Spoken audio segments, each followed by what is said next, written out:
दुख में हमेशा उनके काम आते रहेंगे। एक बार फिर आपको सुनाते हैं अरविंद केजरीवाल ने दिल्ली का चुनाव हारने के बाद क्या कहा। नमस्कार। आज दिल्ली के चुनाव के नतीजे आए हैं और जनता का जो भी निर्णय है, जनता का जो भी फैसला है, उसे हम पूरी विनम्रता के साथ स्वीकार करते हैं।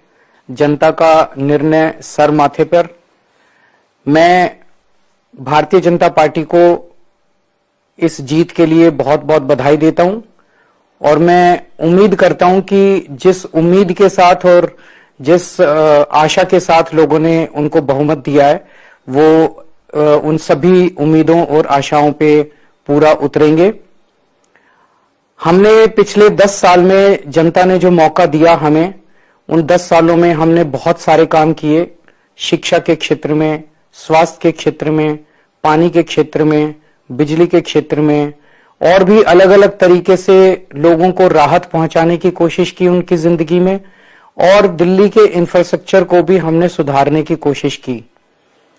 अब जो जनता ने हमें निर्णय दिया है, हम न केवल एक कंस्ट्रक्टिव ऑपोजिशन का रोल निभाएंगे, बल्कि हम समाज सेवा, जनता के सुख दुख में काम आना, व्यक्तिगत तौर पे जिसको भी जो जरूरत होगी, हम लोगों के सुख दुख में हमेशा काम आएंगे।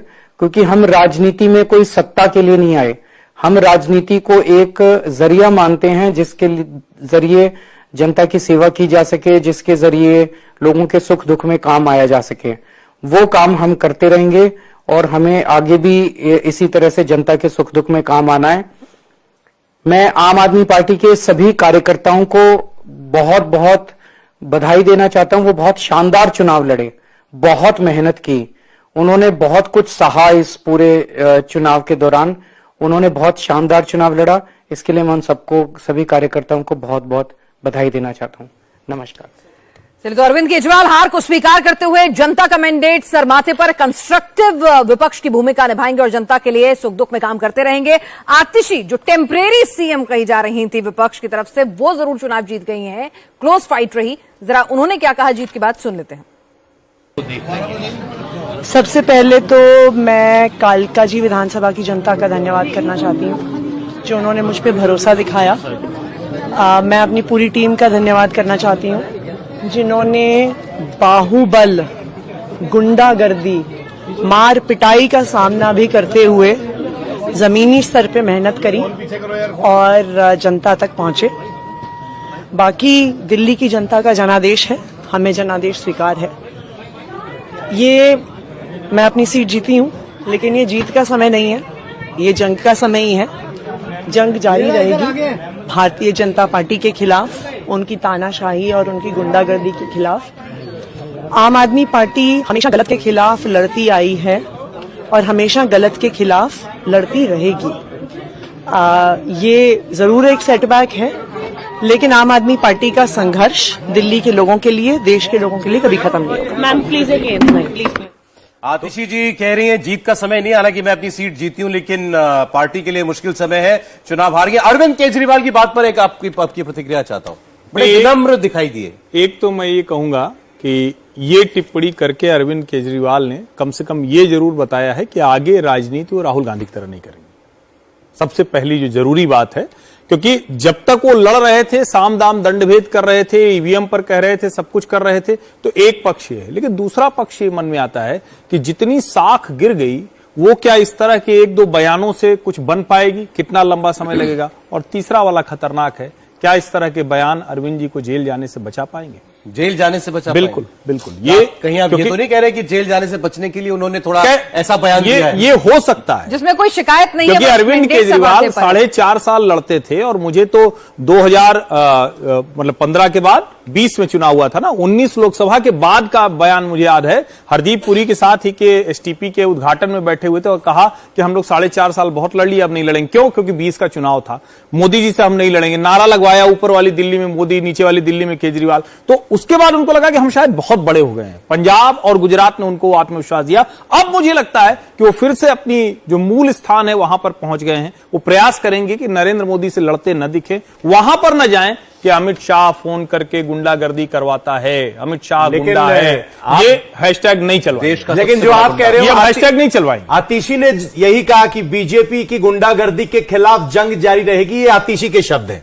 नहीं, आतिशी अभी शायद अरविंद जी से उनकी उस तरह से बात नहीं हुई, क्योंकि ब्रीफिंग डर तो नहीं हुई, अरविंद जी को ब्रीफिंग है। जेल जाने का डर आतिशी को थोड़ी ना है, जेल जाने का डर अरविंद को है, मनीष को है, सत्येंद्र को है। उनके बयान आप देखिएगा। देखिए कई बार अब ठीक है जो लेकिन हाँ, जो बयान दिया वो ठीक है, मैं ये मानता हूँ राजनीति में ऐसे ही होना चाहिए। स्वागत स्वागत योग्य तरीके से, क्योंकि पहले हम लोग ये चर्चा कर रहे थे कि क्या अरविंद केजरीवाल अपनी हार को स्वीकार करेंगे, खासकर नई दिल्ली की सीट पर अगर हारते हैं तो उसको स्वीकार करेंगे कि नहीं करेंगे, क्योंकि उन्होंने बहुत सारे आरोप लगाए थे वोटर लिस्ट में गड़बड़ी से लेकर के वहां चुनाव उल्लंघन की गाइडलाइंस का उल्लंघन हुआ, शराब पैसा सब बटा, लेकिन उन्होंने कोई ऐसी बात नहीं कही आज किसी का लेकिन बात परवेश वर्मा को बधाई भी नहीं दी है। एक इसको परवेश वर्मा को बधाई दे देते अगर तो और अच्छी बात दर्द ज्यादा है। लेकिन एक बात ध्यान रखनी चाहिए, अरविंद जी ने कहा कि हम सारा फॉर्म 17C, सारा जो वोटिंग का आंकड़ा है उसे हम अपलोड करेंगे। चुनाव आयोग ने भी अपलोड कर दिया, उनके अपलोड करने से पहले अरविंद ने उसे एक्स पर डाला, चुनाव आयोग ने बाकायदा जवाब दे दिया।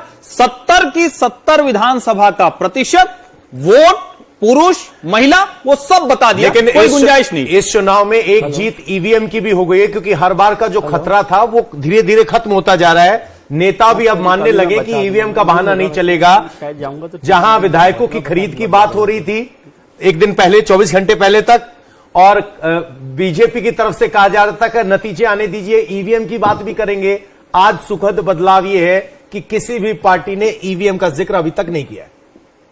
आज पहला दिन है, अभी बस मतलब इंतजार कीजिए, मतलब अभी तो बस झटका लगा है और इतनी बड़ी हार हुई है, तो उसके बाद क्या कुछ कहते हैं वो देखना भी दिलचस्प रहेगा। लेकिन अब अरविंद केजरीवाल की दिल्ली की पॉलिटिक्स में क्या भूमिका होगी? विधानसभा में वो है नहीं, विधानसभा में नेता विपक्ष कोई और बनेगा, बात इसी बनती है कि नहीं पता नहीं। अब वो पार्टी के राष्ट्रीय स्तर पर जो भी विस्तार का काम है शायद वो उसको देखे। ठीक है कि यहाँ पर हो गया, आप जितना काम करना है या करते रहेंगे, अब वो पार्टी को आगे बढ़ाने के लिए, और इंडिया ब्लॉक में भी अपनी क्या भूमिका हो सकती है उसको वो देख सकते हैं। उनका जो बयान है उसको एक सामान्य राजनीतिक तौर पर बयान के तौर पर देखना चाहिए, और स्वागत योग्य भी है। ये नहीं है कि पहली बार में ही कहा कि अब ईवीएम पर चर्चा कर रहे, देखना चाहिए नहीं चाहिए, वो भी कह सकते थे, लेकिन वो बात नहीं चाहिए। मोदी जी का एक पोस्ट आया, वो मैं पढ़ दूं जरा। उसमें उन्होंने लिखा है, जनशक्ति इज पैरामाउंट, जनशक्ति सर्वोपरि है। और उसके बाद वो कह रहे हैं, मैं माताओं जो भाई बहन हैं दिल्ली के, उनके सामने अपना सर झुकाता हूं। उन्होंने हमको ऐतिहासिक जीत दी, ऐतिहासिक मैंडेट दिया है।